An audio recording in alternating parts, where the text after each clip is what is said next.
Hay un misterio enorme y fascinante sobre la condición humana que lleva siglos volviéndonos locos. O sea, ¿qué es lo que verdaderamente impulsa lo que hacemos? ¿Llevamos las riendas de nuestro destino, guiados por nuestros deseos más profundos, o somos, digamos, simples peones aplastados por lo que el entorno nos exige? Hoy vamos a meternos de lleno en este enigma, explorando dos de los fenómenos psicológicos más bestias e influyentes de todo el siglo XX. Por un lado, el auge de una teoría que nos hizo mirar hacia lo más oscuro de nuestro interior. Y por otro, un experimento que francamente pone los pelos de punta, al demostrar lo facilísimo que es tirar esa brújula interna por la ventana. Preparaos, porque este viaje a los entresijos de la mente humana promete. Al final, el meollo de todo este análisis se reduce a una gran pregunta. ¿Qué controla realmente nuestro comportamiento? ¿El yo interno o la autoridad externa? Es un debate que nos obliga a mirarnos al espejo. Por una parte, nos encanta creer que nuestros motivos personales y todo ese autoconocimiento son los que dictan nuestras decisiones, ¿verdad? Pero claro, luego está la inquietante realidad de la presión externa. ¿Hasta qué punto obedecer a una figura de poder puede llegar a anular por completo nuestra moral personal? A lo largo de esta explicación, vamos a ver cómo la ciencia ha intentado responder a esto. Y spoiler, los resultados son verdaderamente asombrosos. Bueno, vamos a echar un vistazo rápido a nuestra hoja de ruta para entender cómo encajan estas dos piezas del rompecabezas de la mente. 1. El siglo de la mente. 2. La obsesión de Estados Unidos por el psicoanálisis. 3. El culto al yo. 4. El impactante estudio de obediencia de Milgram. Y 5. Moral interna frente a autoridad externa. Empecemos por el principio. Punto número 1. El siglo de la mente. El amanecer del psicoanálisis. A ver, la evolución del psicoanálisis fue una locura, algo rapidísimo. Todo empezó oficialmente en 1909, cuando Sigmund Freud hizo una visita a la Universidad de Clark. Ahí plantó la semilla de lo que muy pronto se convertiría en una auténtica revolución. Fijaos que para los años 20 esto ya no era cosa de 4 médicos en una clínica. El psicoanálisis había explotado como una tendencia cultural masiva. Y luego, en la década de los 30, la llegada de un montón de refugiados europeos que huían de los regímenes totalitarios hizo que el campo creciera de forma espectacular en Estados Unidos, convirtiendo al país en la capital mundial absoluta de esta disciplina. De repente, analizar el comportamiento humano y explorar el inconsciente estaba literalmente en boca de todos. Y aquí viene lo realmente curioso, el contraste brutal entre cómo se recibió el psicoanálisis a un lado y al otro del Atlántico. En Europa, esta disciplina nació casi como una provocación, un desafío directo a un orden patriarcal antiguo y súper rígido. Era, por así decirlo, bastante subversiva. Pero en Estados Unidos la historia fue otra totalmente distinta. Con esa mentalidad tan suya, siempre tirando hacia el pragmatismo y el optimismo puro, los estadounidenses convirtieron el psicoanálisis en una herramienta práctica para la mejora y el crecimiento personal. Creían a pies juntillas que podían arreglar sus propios problemas y veían el famoso diván como una vía rápida y directa hacia el éxito y el empoderamiento individual.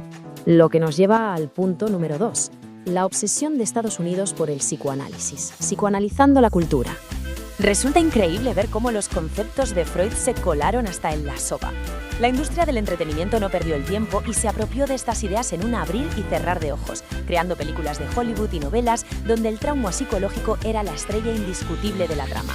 Y no solo eso, la crianza de los niños. Las teorías sobre la infancia cambiaron radicalmente la forma en que la clase media educaba a sus hijos, con manuales que no paraban de advertir sobre el peligro de crear complejos. Palabras superclínicas como represión, ambivalencia o complejo de Edipo, de repente eran lo más normal del mundo en la calle.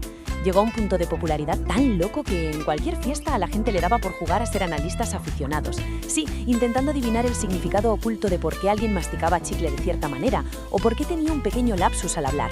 Todo el mundo moría de ganas por explorar su mundo interior. Pasamos al punto número 3, el culto al yo, el auge de la psicología del yo. Entonces aparece lo que se conoció como la psicología del yo, que básicamente era la versión americanizada de las ideas de Freud, pero poniéndole muchísimo foco a eso de controlar los instintos básicos. En lugar de quedarse dándole vueltas a los conflictos más oscuros y profundos de la mente, esta corriente defendía que, usando mecanismos como la inteligencia y la moralidad, éramos perfectamente capaces de canalizar o domar nuestro comportamiento más agresivo. ¿Y para qué? Pues para encajar como un guante en una sociedad que estaba 100% orientada al éxito. Nos prometían que si conseguíamos conocer y domesticar a nuestro yo verdadero, teníamos el billete asegurado a una vida plena y superproductiva. Vamos, que la idea era que cada individuo, armado con sus valores internos y su brújula moral, era el capitán absoluto e indiscutible de su propio barco. Pero claro, aquí es donde la historia da un giro bastante perturbador. Pensemos un segundo. Tenemos a toda una cultura volcándose en cultivar ese yo interno, fortaleciendo a tope la moralidad personal y el autoconocimiento. Pero, ¿qué pasa realmente cuando esos yos tan cultivados y supuestamente independientes se dan de bruces con un entorno tenso, frío, clínico, donde un tipo con una bata gris de técnico empieza a dar órdenes directas? ¿Gana esa moralidad que tanto hemos trabajado o nos plegamos ante la exigencia externa? Para averiguarlo, llegamos al punto 4. El impactante estudio de obediencia de Milgram. El poder de la situación. El montaje de los famosos experimentos que hizo Stanley Milgram a principios de los 60 en la Universidad de Yale era de una simplicidad que asusta. Fijaos en la escena. Llegan sujetos voluntarios, hombres de entre 20 y 50 años, a un laboratorio muy profesional, convencidos de que van a participar en un inofensivo estudio sobre la memoria. Hacen un sorteo, que por supuesto está amañado, y el sujeto ingenuo siempre le toca hacer de maestro. En la habitación de al lado atan a una silla a un cómplice del experimento, que hace de aprendiz. La tarea del maestro es súper simple pero brutal. Tiene que castigar al aprendiz usando un generador de descargas eléctricas cada vez que éste falle una respuesta. Y la máquina en cuestión, el panel de instrumentos era imponente. Era un generador de descargas simulado diseñado para parecer 100% real. Tenía una fila de 30 interruptores horizontales perfectamente etiquetados que iban subiendo de 15 en 15 voltios.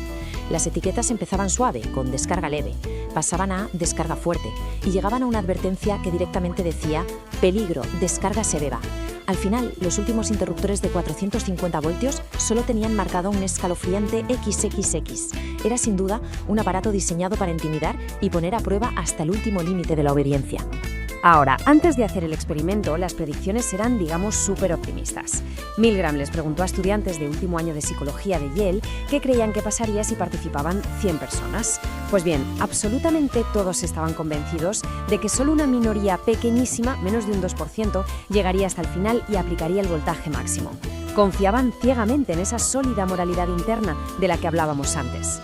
Pero claro, la cruda realidad hizo trizas esas estimaciones. Al ponerlos a prueba, resulta que un abrumador 65% de los participantes llegó a darle al interruptor del voltaje máximo. ¡Increíble! Y para poner ese 65% en perspectiva, estamos hablando de 26 de los 40 sujetos de esa primera fase. 26 personas corrientes, gente normal, como carteros, profesores de instituto, ingenieros, que simplemente ignoraron los gritos de dolor simulados que venían de la otra sala y siguieron dándole los interruptores. ¿Por qué? Pues simplemente porque un experimentador con cara de pocos amigos se lo estaba ordenando. Fue un resultado tremendo, un golpe sobre la mesa que destrozó todas las ideas preconcebidas sobre la empatía humana y sobre lo fuerte que es realmente nuestro libre albedrío frente a la autoridad. Pero ojo, que esto es absolutamente clave para entenderlo todo.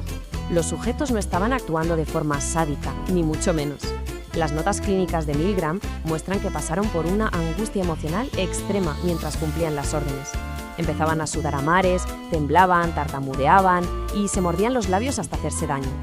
De hecho, 14 de esas 40 personas tuvieron extraños ataques de risa nerviosa totalmente bizarros y fuera de lugar. Hasta se registraron convulsiones incontrolables. Hubo un caso de un vendedor de enciclopedias que sufrió un ataque tan violento que tuvieron que parar el experimento en seco. Estaban atrapados en un conflicto interno agónico, destrozando sus propios valores, pero a la vez se sentían totalmente incapaces de plantarle cara a la autoridad. Y así llegamos al punto 5.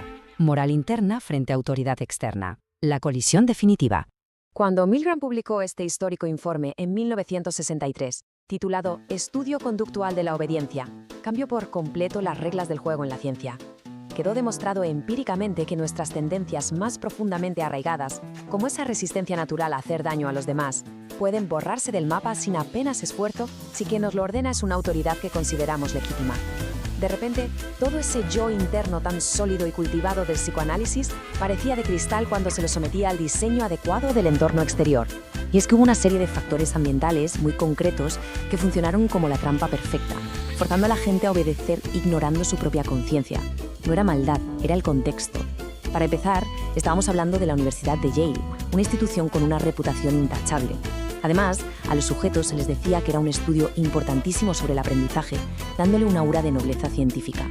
Por otro lado, la persona sentía la obligación de cumplir porque se había apuntado voluntariamente y le habían pagado por adelantado. Y por último, el truco definitivo, la rápida escalada. Como el voltaje subía poco a poco, de 15 en 15, se creaba una inercia brutal que no dejaba ni un segundo para pararse a pensar. La trampa se cerraba tan deprisa que para desobedecer había que romper bruscamente con toda la dinámica social del momento. Y para cerrar, creo que es vital que nos paremos a reflexionar sobre esta frase tan demoledora del novelista británico C.P. Snow, que el mismo Milgram citó en su estudio. Se han cometido crímenes más atroces en nombre de la obediencia que los que jamás se han cometido en nombre de la rebelión. Es un pensamiento que resuene una barbaridad a la luz de todo lo que hemos visto hoy. Pasamos décadas cuidando minuciosamente nuestro intelecto, buceando en nuestros deseos internos gracias al psicoanálisis, creyendo que conocernos a nosotros mismos es la mejor armadura posible, y sin embargo, luego llegan los datos puros y duros para recordarnos que las circunstancias y una simple voz de mando pueden barrer esa frágil identidad en un instante. Esto nos deja con una pregunta inmensa que requiere muchísima introspección.